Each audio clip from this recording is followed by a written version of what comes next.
चलो भाई स्टार्ट करते हैं। आज के सेशन के अंदर हम लोग ये वाला टॉपिक कवर करने वाले हैं। इस टॉपिक से 1 नंबर का 2 नंबर का कोई भी क्वेश्चन जरूर आता है एग्जाम में। मैक्सिमम टाइम इस वाले टॉपिक से 100% एग्जाम में क्वेश्चन आपका बनेगा ही बनेगा। ठीक है। और टॉपिक का नाम क्या है? टॉपिक का नाम सिंपल सा है, maximum permissible discount. Maximum permissible discount का मतलब क्या हुआ? और minimum reissue price at the time of reissue. मतलब भाई जब आप कोई शेयर फोरफिट करते हो, फोरफिट करने के बाद आपने क्या किया? आपने उस शेयर्स को दोबारा से किसी थर्ड पर्सन को बेच दिया, जिसे हम क्या बोलते हैं? रीइश्यू बोलते हैं। ठीक है। अब एक बात बताओ, यहां पर एक छोटी सी कहानी सुनाता हूं पहले। लेट सपोज आपने एक पर्टिकुलर प्रॉपर्टी है तुम्हारे पास, उस प्रॉपर्टी को सेल करना है आपको। ठीक है। जब उस प्रॉपर्टी को सेल करने गए, पहला वाला कस्टमर आया और आपको बोलता है सर ये पूरी प्रॉपर्टी मैं परचेज करना चाहता हूं। मैंने बोला ठीक है भाई, इस पूरी प्रॉपर्टी की जो वैल्यू है ना, इस पूरी प्रॉपर्टी की वैल्यू लेट सपोज 10 लाख की है, एग्जांपल 10 लाख रुपीस की इसका पूरा प्राइस है, फुल वैल्यू प्रॉपर्टी का। तो पहला जो कस्टमर आया तुम्हारे पास, उसने बोला सर 10 लाख के काम करो, मैं आपको टोकन मनी दे देता हूं। टोकन मनी उसने आपको कितना दिया? केवल और केवल लेट सपोज 1 लाख रुपए उसने आपको दे दिए। ठीक है। या फिर 4 लाख रुपए उसने आपको दे दिए। ठीक है। 4 लाख रुपए आपको मिल चुके हैं, तो आपने क्या किया? प्लस कर लिया। अब हुआ क्या? किसी भी रीजन की वजह से जो फर्स्ट ऑनर था, जो प्रॉपर्टी परचेज करने आया था, इसने इस प्रॉपर्टी को लेने से मना कर दिया। तो आपने क्या किया? आपने इसके पूरे पैसे जब्त कर लिए। दैट मींस क्या किया? फोरफिट कर लिया। अब जो प्रॉपर्टी है वो आपके पास ही है ना, पूरी 10 लाख की प्रॉपर्टी आपके हाथ में पड़ी हुई है। अब ये प्रॉपर्टी जब आप फ्यूचर में सेकंड कस्टमर को बेचोगे, तो क्वेश्चन यहीं पर रेज होता है कि यहां पर सेकंड कस्टमर के पास जब ये प्रॉपर्टी जाएगी, तो यहां पर आप उसे कितना मैक्सिमम डिस्काउंट दे सकते हो, या फिर मिनिमम कितने रुपए का सेल प्राइस रख सकते हो? मिनिमम सेल प्राइस, ये प्रॉपर्टी की बात हो रही है इसलिए मैं सेल प्राइस यूज कर रहा हूं। मैक्सिमम डिस्काउंट कितना दे सकते हो? अगर सेकंड कस्टमर आता है, बोलता है भाई साहब 10 लाख रुपए महंगी है, आप एक काम करो कुछ डिस्काउंट देख लो आप। तो अगर आपको अपनी प्रॉपर्टी के पूरे प्राइस रिकवर करने हैं, जो कितने हैं? 10 लाख, तो कितने रुपए का मैक्सिमम डिस्काउंट आप उसे दे सकते हो? दैट इज ओनली 4 लाख रुपए। क्यों 4 लाख रुपए? क्योंकि 4 लाख रुपए प्रीवियस कस्टमर आपको ऑलरेडी पे कर चुका है ना। तो मैक्सिमम डिस्काउंट कितना हुआ? मैक्सिमम डिस्काउंट शुड बी, अब यहां पर आप क्या लिख सकते हो? Maximum discount, maximum discount at reissue. जब आप सेकंड ऑनर को बेच रहे हो तो वो कितना हो सकता है? Maximum discount at reissue should be equal to amount forfeited from first shareholder. First shareholder से जितना पैसा आपने रिसीव कर लिया है, उतना ही आप डिस्काउंट दे सकते हो मैक्सिमम। क्लियर? अगर मैं यहां पर इसे शेयर होल्डर मान लूं, 10 लाख में से 4 लाख दे दिया उसने मुझे, तो यहां पर डिस्काउंट कितना मिल जाएगा उसे? 4 लाख का। अब एक पॉइंट और आता है इसके अंदर, इसी क्वेश्चन को ना वो घुमा के दे सकता है। घुमा के मतलब कि भैया मिनिमम रीइश्यू प्राइस कितना हो सकता है? मिनिमम रीइश्यू प्राइस कितना हो सकता है? दोबारा से अगर आप दोबारा शेयर बेचोगे तो मिनिमम रीइश्यू प्राइस कैसे निकालोगे आप? Face value minus maximum discount. तो कितना आएगा? फेस वैल्यू कितनी थी इसकी? 10 लाख की। मैक्सिमम डिस्काउंट कितना आया था हमारा? 4 लाख का। तो मिनिमम रीइश्यू प्राइस कितना हो सकता है? कम से कम भी अगर आप जाओगे तो 6 लाख रुपए तो आपको चाहिए ही चाहिए, इससे नीचे नहीं जा सकते आप। क्योंकि इससे नीचे जाना मतलब अपने पैर पे कुल्हाड़ी मारना, आपका खुद का नुकसान हो जाएगा ना, तो वो नहीं कर सकते आप। फेस वैल्यू तो आपको रिकवर करनी ही करनी है। ये क्वेश्चन आपके एग्जाम में बनेगा। पॉइंट आता है, अगर एग्जाम में क्वेश्चन बनता है ये वाला, तो आप ये कैसे निकालोगे? निकालोगे कैसे इस चीज को? ठीक है। यहां तो समझ में आता है, थ्योरी में समझ में आता है। थ्योरी में अगर आएगा तो आप डायरेक्टली ये लिख सकते हो कि हाँ भाई सर ने लिखवाया था मैक्सिमम डिस्काउंट एट रीइश्यू ये होता है। और अगर ये पूछता है क्वेश्चन, तो ये मैंने फॉर्मूला लिखवा दिया आपके सामने और कैसे बना वो भी सिखा दिया। बट क्वेश्चन में ऐसे नहीं पूछेगा वो आपसे। वो क्या बोलेगा? वो वैल्यूज देगा आपको कि भैया ये सिचुएशन है, इसमें बताओ कि क्या होगा, कैसे होगा। तो अगर ऐसा पॉइंट मिलेगा तो कैसे डील करना है, क्या करना है, एक बार दिखा देता हूं। देखो पहले पॉइंट को पढ़ते हैं एक बार। क्या लिखा है? determine the maximum permissible discount and minimum reissue price that the company can allow at the time of reissue of forfeited shares in the following cases। कह रहा कुछ केसेस दिए हुए हैं आपको, इन सभी केसेस के अंदर आपको बस ये बताना है कि मिनिमम डिस्काउंट और मैक्सिमम डिस्काउंट कितना हो सकता है। तो क्या करोगे आप? लास्ट क्लास मैंने आपको समरी बनाने का सिखाया था, समरी कैसे बनती है? Solution number 58। देखो समरी कैसे बनानी है फर्स्ट पॉइंट की। फर्स्ट पॉइंट में फेस वैल्यू कितनी है मेरी, क्या लिखा है? A share of ₹10 originally issued at par, मतलब इस शेयर को पास्ट में जब बेचा गया था तो पार पे बेचा गया था, तो इसकी फेस वैल्यू कितनी है? 10 रुपए की। ठीक है, फेस वैल्यू का मतलब टोटल प्राइस कितना है, एक हिस्से की वैल्यू कितनी है मेरी, टोटल 10 रुपए की है। आया क्या बोला, कह रहा है on which application and allotment, जो कितने रुपए की है, 5 रुपए की है, ये आपको मिल चुकी है। तो कितने रुपए मिल चुके हैं आपको, इसमें से 5 मिल गया, तो कितने नहीं मिले, 5 नहीं मिले। अब क्वेश्चन पूछ रहा है इसी केस में आप बताओ कि मैक्सिमम डिस्काउंट और मिनिमम रेशियो प्राइस कितना हो सकता है। तो यहां मुझे बताओ जरा, मैक्सिमम डिस्काउंट कितना दे सकते हो आप? तो maximum discount should be equal to कितना, amount received on forfeiture. कितना मिल चुका है, केवल ये मिल चुका है 5 रुपए का। ठीक है, और अगर क्वेश्चन ने आपसे एक और चीज पूछी थी, that is minimum ratio price, कि अगर इन्हीं शेयर्स को दोबारा से मार्केट में बेचा जाएगा तो इनको कितने में रेशू किया जाएगा, मिनिमम, कम से कम भी अगर मैं जाऊंगा तो कितना, 10 रुपए में से 5 रुपए का अगर आप मैक्सिमम डिस्काउंट दे भी दोगे तो रेशियो प्राइस कितना हो सकता है, 5 रुपए पर शेयर। ठीक है, तो ये हमारा हो गया डन। तो इस तरीके से हमारा सॉल्यूशन बन जाता है फर्स्ट वाले पॉइंट का। Let's start with minimum. तो मैक्सिमम डिस्काउंट कितना दे सकते हो आप? फर्स्ट पार्टी ने कितना पैसा पे कर दिया मुझे, जितना पे कर दिया उतना ही आप डिस्काउंट दे सकते हो। ठीक है, क्योंकि सेकंड हैंड माल पे उतना ही पैसा पे कर सकते हो, उतना डिस्काउंट आप दे सकते हो जितना पहले वाले कस्टमर से मिल चुका है। हाँ, मैं मैक्सिमम इतना डिस्काउंट दे सकता हूँ, बस इससे ऊपर डिस्काउंट नहीं दे सकता। तो जैसे मैंने इससे ऊपर डिस्काउंट दिया तो आपको नुकसान होना शुरू हो जाएगा। तो आपका 10 रुपए, क्योंकि आपको पूरे 10 रुपए करने हैं, तुम्हारे 10 रुपए पूरे करने के लिए कम से कम डिस्काउंट कितना, मैक्सिमम कितना डिस्काउंट दे सकते हो आप? 5 रुपए। इस इतना दो या इससे कम दो, कोई दिक्कत नहीं है, लेकिन इससे ज्यादा डिस्काउंट आप नहीं दे सकते। ठीक है, let's start with another topic. ठीक है, एक और क्वेश्चन देख रहे थे, इसका एक और केस क्या लिखा हुआ है, इसमें भी देखो क्या लिखा है। अ शेयर कितने रुपए का है, 10 रुपए का, इश्यूड एट ₹1 प्रीमियम। अब यहां पर क्या बोला उसने, प्रीमियम पर बेचा गया है। यहां क्या लिखोगे आप, face value 10 equal to 10 + 1।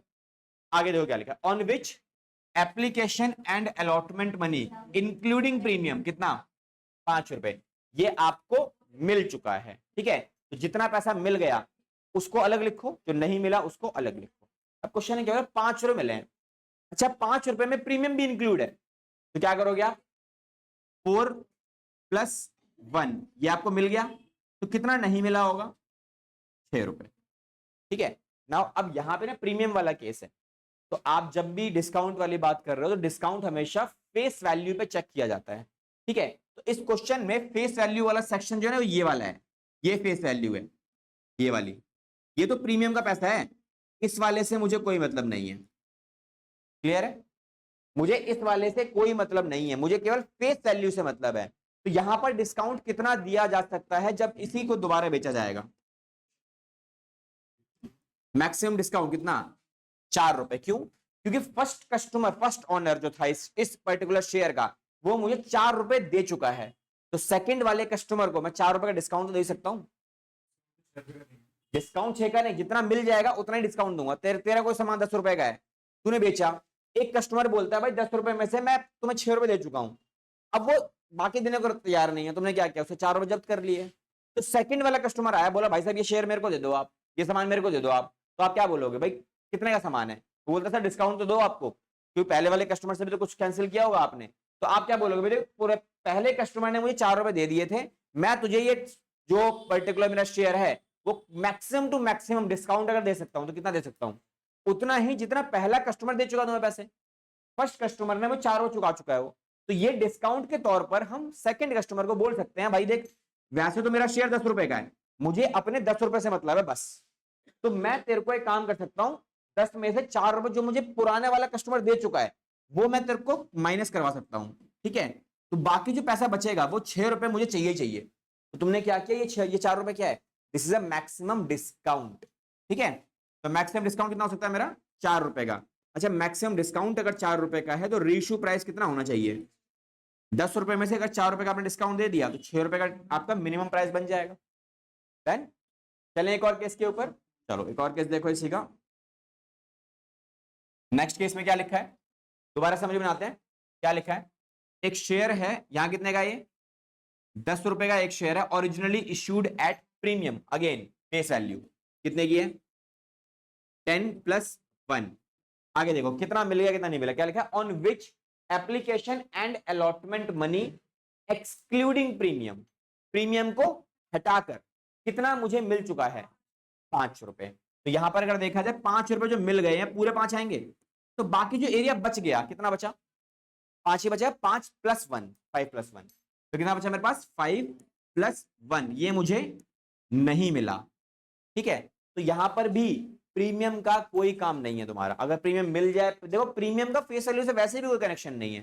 Premium आप मांग रहे थे, अगला बंदा प्रीमियम दे ही नहीं रहा, प्रीमियम छोड़ो, उसने पूरे पैसे नहीं दिए, प्रीमियम तो बहुत दूर की बात है। तो यहां पर जो मेरा प्रीमियम वाला सेगमेंट है, ये वाला है ना, ये प्रीमियम है, ये हमारे किसी काम का नहीं है दोनों तरफ से। तो इसमें डिस्काउंट कितना दे सकते हो आप, मैक्सिमम जितना कस्टमर पहला वाला दे चुका है, कितना दे चुका है पहला वाला कस्टमर, केवल 5, तो 5 रुपए का ही डिस्काउंट हम दे सकते हैं। ठीक है, और मैक्सिमम डिस्काउंट के बाद मिनिमम रीइश्यू प्राइस अगर क्वेश्चन पूछेगा आपसे, तो वो कितना हो सकता है, 10 माइनस से 5 का डिस्काउंट आपने दे दिया, तो कितना डिस्काउंट देने के बाद वैल्यू बचती है, 5 रुपए की, जो आप फ्यूचर में सेकंड कस्टमर से रिसीव कर सकते हो, जो मिनिमम रहेगा। ठीक है, दिस इज सॉल्यूशन। और ऐसे क्वेश्चन ही आपके एग्जाम में बनते हैं फॉर द 1 मार्कर। क्वेश्चन में वैल्यू दे देगा, स्टेटमेंट ऐसे निकाल के देगा, बोलेगा बताओ भाई इस पूरे सिनेरियो में आप बस ये बना लेना। जैसे ही आपका ये बन जाएगा ना, फिर तो कुछ ही पूछ ले आपसे, चाहे वो आपसे ये पूछे चाहे ये पूछे, तो बना ही लोगे, हो गया हमारा काम। ठीक है, तो इसे लिख लो। चलो नेक्स्ट टॉपिक पे आ जाओ। नेक्स्ट मतलब एक बार क्वेश्चन ही देख लेते हैं। देखो जी, तो मैंने कुछ क्वेश्चंस लास्ट क्लास आपको कराए थे यहाँ से। ठीक है, अब उन्हीं क्वेश्चंस में से ना मैं पर्टिकुलरली कुछ ऐसे क्वेश्चन उठाने वाला हूं जहां पर आपको थोड़ी बहुत चीजें अलग अलग देखने को मिलेंगी। ठीक है, वो वाले क्वेश्चंस कैसे करने हैं, क्या करना है आपको उन क्वेश्चंस के अंदर, जैसे क्वेश्चन नंबर ये वाला, सनशाइन इंडस्ट्रीज। ठीक है, देखो क्या लिखा है, सनशाइन इंडस्ट्रीज है जो क्या कर रही है, इशू कर रही है, क्या इशू कर रही है, 20,000 शेयर्स, 100 रुपए का एक, 25 रुपए का एप्लीकेशन है, 25 रुपए का अलॉटमेंट है, और बैलेंस जो बच गया वो कितना है, 25 रुपए की 2 इक्वल कॉल्स। ठीक है, तो इतने से डाटा को हम समराइज कर सकते हैं। तो क्वेश्चन ने मुझे अब तक क्या बताया, अब तक क्वेश्चन ने बताया इशू, कितने शेयर्स को इशू किया गया, 20,000। फेस वैल्यू क्वेश्चन ने कितनी बताई है मेरे को, 100 रुपए की, जिसमें 25 रुपए का एप्लीकेशन है, 25 का अलॉटमेंट है, 25 का फर्स्ट कॉल है, एंड 25 का फाइनल कॉल है। क्वेश्चन नंबर 2 कॉल हमारे पास अवेलेबल है, फर्स्ट कॉल या फिर सेकंड एंड फाइनल कॉल, आप कुछ भी ले सकते हो, कोई दिक्कत नहीं है। ठीक है, आगे आ जाओ। आगे क्वेश्चन ने क्या बोला, company did not make the final call, ये अच्छी बात है, फाइनल कॉल कंपनी ने मांगी ही नहीं है, ये वाली, मतलब इस वाली कॉल का हमें कुछ नहीं करना, हमें केवल यहां तक के डाटा को फ्रेम करना है बस। आगे कह रहा है all the money was duly received with the exception of the amount due on first call on 400 shares held by mister Modi ji. Modi ji भी डिफॉल्ट करने लग गए। ठीक है, तो मोदी जी के पास हमारी कंपनी के कितने शेयर हैं, 400 शेयर्स हैं सनशाइन लिमिटेड के, इंडस्ट्रीज के। 400 शेयर्स पर इन्होंने क्या पे नहीं किया, ये। ठीक है, कितने पर नहीं दिया इन्होंने, 400 शेयर्स पर मुझे ये नहीं मिला, 25 रुपए, कौन से, फर्स्ट कॉल वाले। आगे क्या लिखा है, बोर्ड ऑफ डायरेक्टर्स ने क्या बोला, ठीक है, पीएम हुआ घर का होगा, हम फोरफिट करेंगे, जब्त कर लिए शेयर। क्या लिखा है, board of directors forfeited shares, forfeited these shares, और बाद में दोबारा बेच भी दिए। किसको बेचे, किसी को भी बेच सकते हैं, एट 75 रुपए पर शेयर, मतलब 75 रुपए का क्या लिखा है, पेड अप वैल्यू, लेकिन कितने में बेचा, 28,000। अब देखो यहाँ पे रीइश्यू प्राइस जो है ना आपको, वो कैसे दिया है, टोटल में दिया हुआ है। अब टोटल में अगर रीइश्यू प्राइस दिया हुआ है, क्या मुझे पर शेयर निकाल सकता हूं मैं इसमें, कैसे निकलेगा, कितने से डिवाइड करूं, 28,000 डिवाइड बाय 400, क्योंकि 28,000 मिले, कितने शेयर्स को बेचकर मिले, 400 शेयर्स को बेचा आपने, और कितने पैसे मिले आपको, 28,000 मिले। तो एक शेयर कितने में बेचा गया होगा, 70 रुपए में। तो एक तरीके से देखा जाए डिस्काउंट है प्रीमियम है,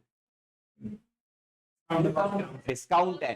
पेड अप वैल्यू कितनी है, 75, बेचा कितने में एक शेयर, 70 रुपए में, तो 5 रुपए का पर शेयर डिस्काउंट आ गया।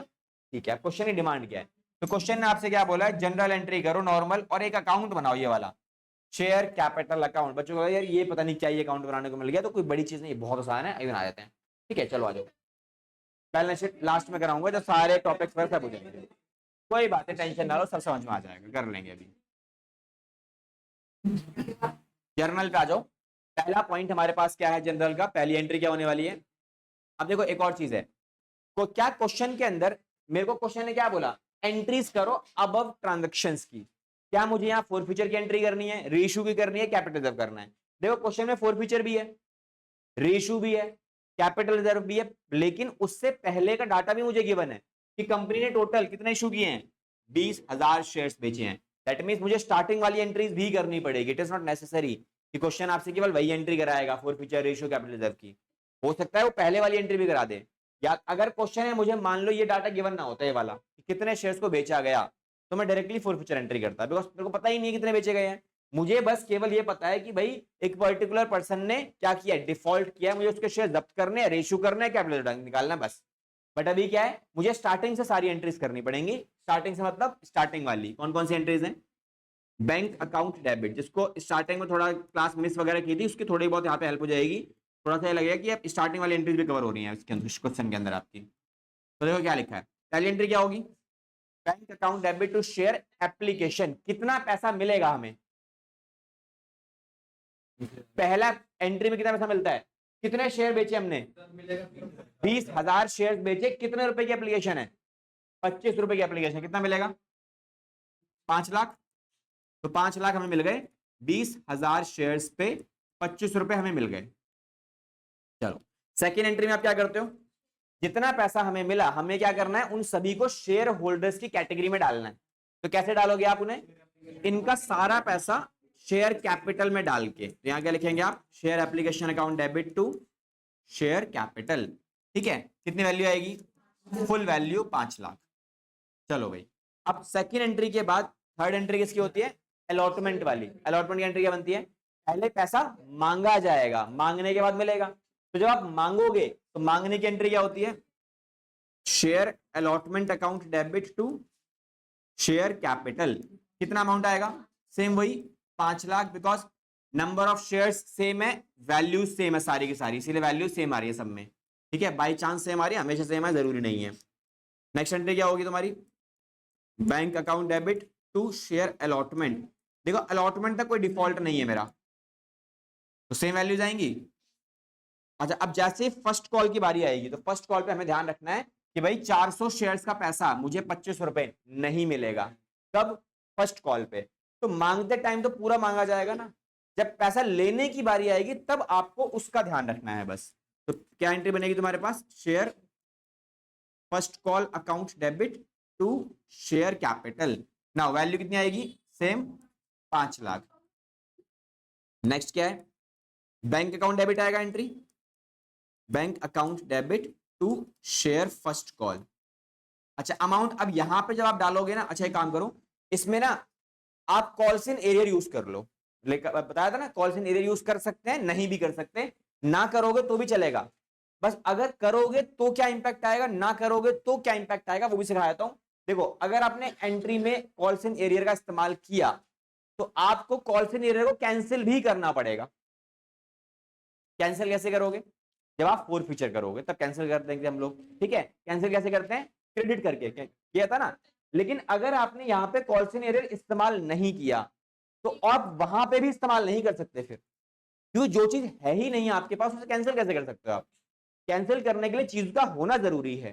तो अगर आप यूज कर रहे हो तो वहां पे कॉल्स इन एरियर का इस्तेमाल करोगे, और अगर यूज नहीं कर रहे हो तो वहां पे कॉल्स इन एरियर की जगह पे क्या लिखोगे आप, इस स्टेज का नाम क्या है, शेयर फर्स्ट कॉल। ठीक है, इस बात का ध्यान रहेगा। तो फॉर द सेफर साइड आप एक ही ट्रैक पे चलो, आप एक काम करना, हमेशा कॉल्स इन एरियर यूज कर लेना, कंफ्यूजन ही खत्म हो जाएगी। ठीक है, जब भी पैसा नहीं मिलेगा तो हमेशा कॉल्स इन एरिया डाल देना। ठीक है, ये थोड़ा सेफ साइड है, क्योंकि आप एक सेम ट्रैक को फॉलो करोगे तो आपका माइंड मेन सिंपल रहेगा तुम्हारा। हाँ जी,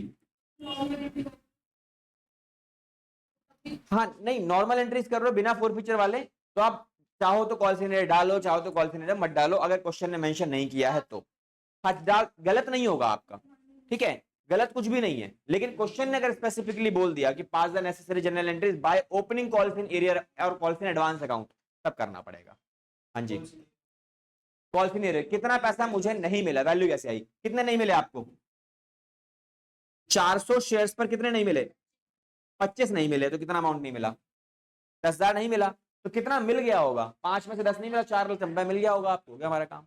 देन अच्छा, इसके बाद क्वेश्चन ने क्या बोला, ये जो एंट्री है फाइनल कॉल वाली, ये तो मैंने मांगी ही नहीं है, तो मुझे एंट्री भी नहीं करनी पड़ेगी, ना मैंने मांगा, अब मांगा नहीं तो रिसीव तो होना बनता ही नहीं है। ठीक है, अगली एंट्री किस चीज की होगी अब तुम्हारे पास, अगली एंट्री होने वाली है किस चीज की, फोर फीचर की एंट्री।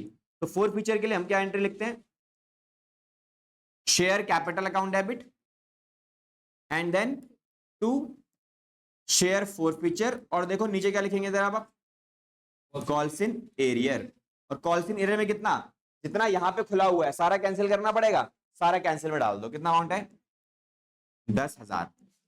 अच्छा, कितने पैसे मुझे मिल चुके हैं, कितने मिल चुके हैं, 400 शेयर्स थे ना जो मैंने फोरफिट किए।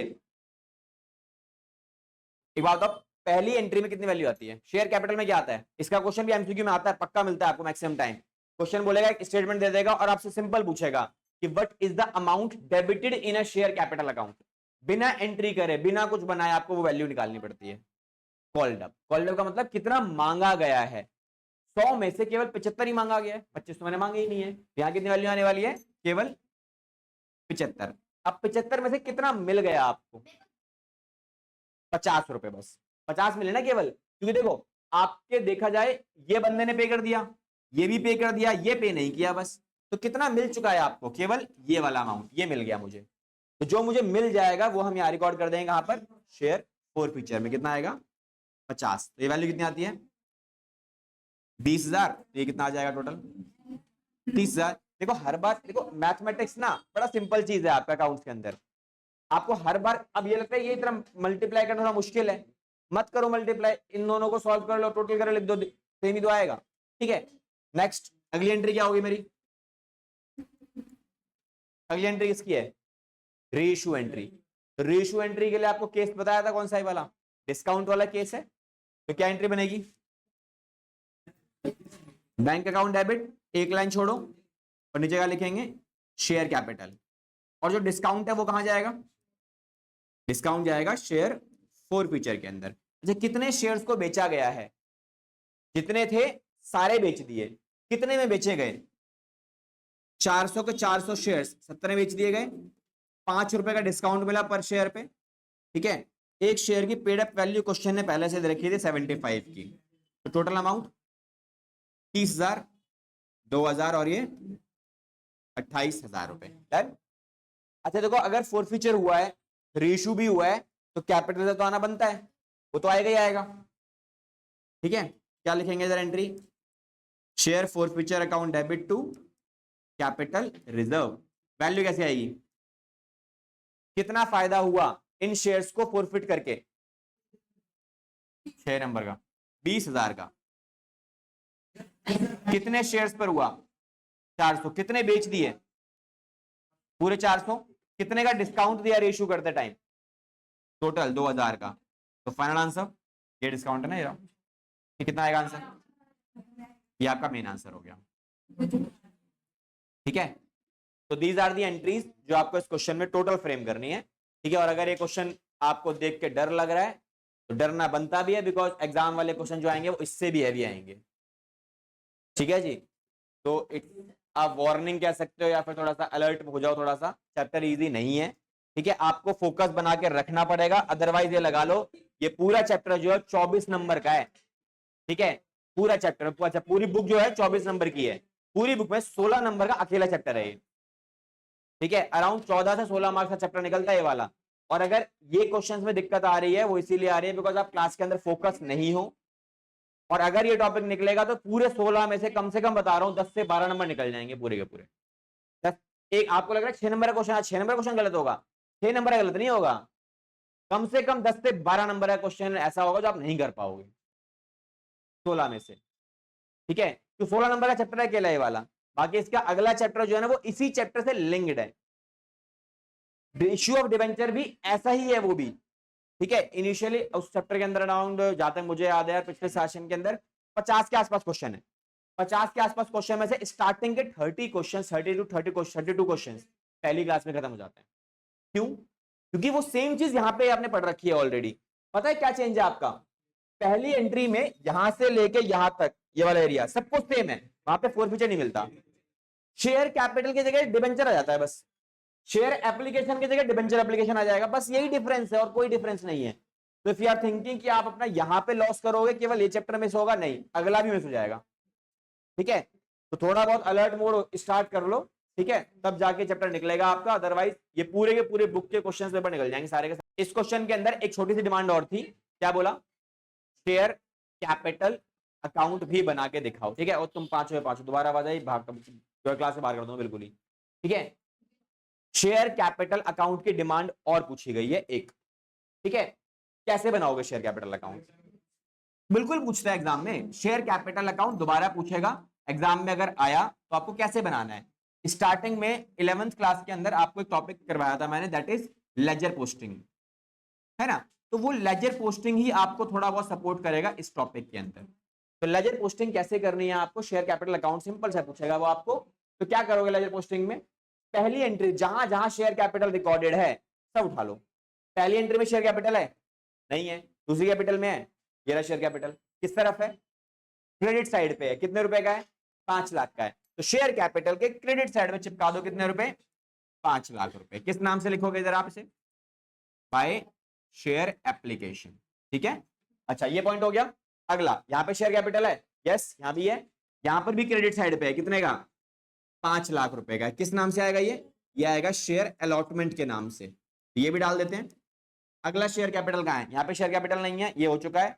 इसमें शेयर कैपिटल ये रहा, कितने का है? दोबारा से 5 लाख। किस नाम से आएगा? शेयर फर्स्ट कॉल, तो यहां लिखेंगे शेयर फर्स्ट कॉल 5 लाख रुपए। ठीक है, नेक्स्ट ये हो गया। यहाँ पे शेयर कैपिटल नहीं है। अब देखो यहाँ शेयर कैपिटल है, कितनी वैल्यू आ रखी है? ये 30,000, लेकिन 30,000 रुपए इन दोनों अकाउंट को मिलाकर आ रखी है। तो ये दोनों अकाउंट आएंगे तुम्हारे किस तरफ? डेबिट साइड पे। तो डेबिट साइड पे आप दोनों को लिखोगे, पहला to share forfeiture and then to call scenario. यहां आप दोनों को वैल्यू मेंशन कर दो। कितनी वैल्यू आने वाली है? यह आएगी 30,000 रुपए और यह आएगी आपकी 10,000 रुपए। ठीक है, 20,000 और 10,000 रुपए टोटल अमाउंट। ठीक है, अच्छा और शेयर कैपिटल कहां है? शेयर कैपिटल दोबारा ये रहा। अब यहां पर भी कितना लिखा है? 30,000, और ये भी किस तरफ लिखा है? क्रेडिट साइड लिखा है। तो इसमें क्या क्या आएगा? बैंक और शेयर फॉरफीचर। यहां पे लिख देंगे इधर हम क्रेडिट साइड पे। पहले में क्या लिखोगे आप? बैंक अकाउंट, और देन उसके बाद शेयर फॉरफीचर। कितना अमाउंट है बैंक में? 28,000 रुपए इधर है और 2,000 रुपए इधर हो गया मेरा। अगला शेयर कैपिटल, बस यहाँ नहीं है। लास्ट में क्या करना है? Just make a balance and find the balancing figure. ठीक है, दोनों साइड को प्लस पोस्टिंग ही करनी है बिल्कुल। पोस्टिंग करने के बाद ये साइड बढ़िया आ रही है, इधर जो बचेगा उसको क्या बोलेंगे? Balance CD. ठीक है, ये कितना आ रहा है? 15,30,000 रुपए। ठीक है, देन इसके अंदर भी आएगी 15,30,000 रुपए। कितना बचेगा? 30 तो कैंसिल ही हो गया, तो बचा कितना? 15 लाख रुपए। हमारा क्वेश्चन खत्म हो गया। ठीक है, बस यही काम करना है, कहीं नहीं जाएगा, इसको यहीं छोड़ देना है। इतना ही काम, क्वेश्चन ने बस यही बोला था, इतना ही काम कर दो, इतना ही लिखेंगे। हाँ जी, चलो भाई नेक्स्ट क्वेश्चन। देखो अच्छा क्वेश्चन है। अब ऐसे क्वेश्चन जो मैं करवा रहा हूँ आपको, देखो एक क्वेश्चन है, झलक दिखा दो फाइनल एग्जाम के क्वेश्चन की। फाइनल एग्जाम में जो टॉपिक हम कर रहे हैं फॉरफीचर रेशियो कैपिटल वाला, वैसे क्वेश्चन 6 नंबर में भी आता है। 6 नंबर में कैसा क्वेश्चन मिलेगा? इसके जैसा, ये रहा 6 नंबर का। ठीक है, वैसा भी आ सकता है, ऐसा भी आ सकता है। पिछले 3 सालों में इस तरीके के क्वेश्चंस ही एग्जाम में आए 6 नंबर में। और एक आता है प्रोराटा, इसके चॉइस में मिलता है वो भी। तो बच्चों को मैं हमेशा बोलता हूँ प्रोराटा छोड़ दो, अगर आया है तो इसको कर लो। रीजन, एक्यूरेसी बहुत ज्यादा है, टाइम बहुत कम लगेगा, कैलकुलेशन बहुत ईजी है, और आपका 100% चांसेस है कि आपके इसमें से 6 में से 6 ही मिलेंगे। वो वाला टॉपिक स्टार्ट करोगे तो लिटरली इसको करने में अगर आपको 10 मिनट लगेंगे तो उसको करने में 20 मिनट लगेंगे, आराम से लगते हैं। और फिर भी आपकी कोई श्योरिटी नहीं है कि वो सही कर पाओगे। कैलकुलेशन सही है, क्योंकि एक क्वेश्चन को करने में लिटरली उस वाले क्वेश्चन के अंदर कम से कम एंट्रीज बनती है 9 एंट्री विद वर्किंग नोट्स। इसमें करोगे वर्किंग नोट बहुत कम है, वर्किंग नोट तो है ही नहीं, कैपिटल वाला एक ही वर्किंग नोट होता है, वो वाला वो डायरेक्टली निकालना सिखा दी लास्ट क्लास मैंने आपको। 3 एंट्रीज की 6 एंट्री बस, वर्किंग नोट के नाम पे कुछ नहीं है इसके अंदर करने के लिए, ठीक है। तो इस क्वेश्चन को या इस टॉपिक को मास्टर कर लिया, 6 नंबर वाला क्वेश्चन फाइनल एग्जाम में आपका पक्का है, वहां भी और प्री बोर्ड जो भी आपके स्कूल में होने वाले हैं वहां पर भी, क्योंकि वहां पर भी ना इसी तरीके का क्वेश्चन ही मिलेगा आपको देखने को, क्योंकि वो भी आपका सीबीएसई पैटर्न के हिसाब से डिजाइन होता है। तो टीचर्स हमेशा कोशिश करते हैं भाई पास्ट रिकॉर्ड्स वगैरह, जो पास्ट थोड़ा एक्सपीरियंस वगैरह ले लेते हैं भाई कि पास्ट में सीबीएसई किस तरीके के क्वेश्चंस को फ्रेम कर चुका है, उसी तरीके के क्वेश्चंस को आपके एग्जाम में भी डाला जाएगा बायो फैकल्टीज, ठीक है। तो ऐसे क्वेश्चंस को अच्छे से आप डील करो और अलग से कुछ करने की जरूरत नहीं, जो हम कर रहे हैं बार बार उसी प्रैक्टिस करो। और क्या प्रैक्टिस करना है, प्रैक्टिस में ना एक ही चीज काम करनी है आपको, आपको अपने क्वेश्चन को समराइज करना आना चाहिए। समराइज करना है मतलब जो मैंने लास्ट क्लास में भी आपको रॉ मटेरियल निकालना सिखाया था ना, वो रॉ मटेरियल निकालना सीख लो बस, उसी में ही सारा सॉल्यूशन है। आपको अलग से एंट्री वेंट्री पढ़ने की जरूरत ही नहीं, याद भी नहीं करना है, एंट्री समझा दी थी मैंने आपको ऑलरेडी, इसीलिए समझाई थी। 71 क्वेश्चन को पढ़ो और देखो क्वेश्चन में बोला क्या क्या है, और मेरे साथ एक काम करो, सारा समरी बनाते हैं। तो पहले पॉइंट में क्या बोला, स्टार लिमिटेड फोरफिट करता है कितने शेयर्स, 500। मुझे एक इंफॉर्मेशन मिली, क्या मिली कि मेरे कितने शेयर्स को फोरफिट किया गया है, कितना बोला क्वेश्चन ने, 500। इन शेयर्स का फेस वैल्यू कितना है, 100 का। अब इस 100 का आपको क्या चाहिए, ब्रेकअप, कितना मिल गया, कितना नहीं मिला, कितना मांगा, कितना नहीं मांगा, वो सारी चीजें क्वेश्चन देगा। क्या लिखा है, for the non payment of first call, कितना, 30 रुपए, 30 रुपए फर्स्ट कॉल के उसने नहीं दिए। और आगे क्या लिखा है, फाइनल कॉल जो कितने की है, 10 रुपए की है, वॉज नॉट येट मेड, मतलब मैंने मांगी ही नहीं है। तो आपको इस टोटल 100 में से दो वैल्यू मिल गई, क्या क्या मिला, 30 और 10। और कौन सा वाला है वो, पीछे से 30 और 10, ये नहीं मिला और ये मैंने मांगा ही नहीं है। तो जो नहीं मांगा उससे पहले एक लाइन ड्रॉ करोगे आप, which will give you the information about the called up area. तो ये मेरा क्या है, अनकॉल्ड एरिया, जो मेरे किसी काम का नहीं है। ये क्या है, कॉल्ड एरिया है, जिसमें से 30 रुपए उसने नहीं दिए। तो कितना दे दिया होगा, कितना दिया होगा, बैलेंस में कितना आएगा, 60। ये मुझे मिल चुका है और ये एरिया मेरे काम का है, कॉल्ड अप। डन, ये बन गया। ये बनाने के बाद आपका काम क्या है, यहां पे सीधा सीधा 3-4 चीजें निकाल लो। पहला, ratio shares, ratio value, paid up value, और इन दोनों को कंपेयर करके डिस्काउंट या रेशियो जो भी निकलेगा। चलो देखते हैं क्वेश्चन ने क्या बोला, कह रहा है out of these, out of these का मतलब जितने फोरफिट किए उसमें से 60% शेयर्स वर री इश्यूड एट ₹39,000। टोटल वैल्यू दे रखी है, कितने शेयर्स बेचे गए, 60%। अच्छा 60% किसका निकालोगे, इसका। तो 500 का 60% आता है 300। 300 शेयर्स को मार्केट में दोबारा से बेचा गया है। कितने में बेचा गया, 39,000 में बेचा गया। यहां क्या लिखोगे आप, 39,000। अच्छा इनकी पेडअप वैल्यू क्या है, क्वेश्चन है पेडअप में क्या बोला, फुल्ली पेडअप। फुल्ली पेडअप मतलब 100 का 100, ठीक है। अगर इन शेयर्स पर मैं निकालूं पर शेयर वैल्यू, कैसे निकालोगे आप, 130 आ रही है, और पेडअप वैल्यू क्वेश्चन ने कितनी बोली है, फुल्ली पेड 100। तो यहां पर 30 रुपए का क्या है, प्रीमियम है, मिल गया ना प्रीमियम। ये प्रीमियम मिल गया, कितने का है, 30 रुपीज का। अच्छा इतना करने के बाद क्या लगता है आपको, अभी भी क्वेश्चन नहीं होगा क्या, अभी भी एंट्री नहीं होने वाली, अब तो एंट्री हो ही जाएंगी आपके पास, बिकॉज मैंने मेन आइटम तो बाहर निकाल के रख ही लिया। एंट्री फ्रेम करने में क्या दिक्कत है, तो एंट्री अब देख लेते हैं कैसे बनना है। तो एंट्री में क्या करोगे आप, जर्नल बनाएंगे। पहली एंट्री क्या होने वाली है, पहली entry share capital account debit to share forfeiture, और जो पैसा नहीं मिला उसके लिए क्या यूज करोगे हमेशा, कॉल्स इन एरियर। देखो जब आप केवल क्वेश्चन में फॉरफीचर, रेशियो और कैपिटल रिजर्व कर रहे हो, तब जो ये पैसा नहीं मिला इसका नाम मत लिखना, क्या लिखोगे इसकी जगह, कॉल्स इन एरियर, बस।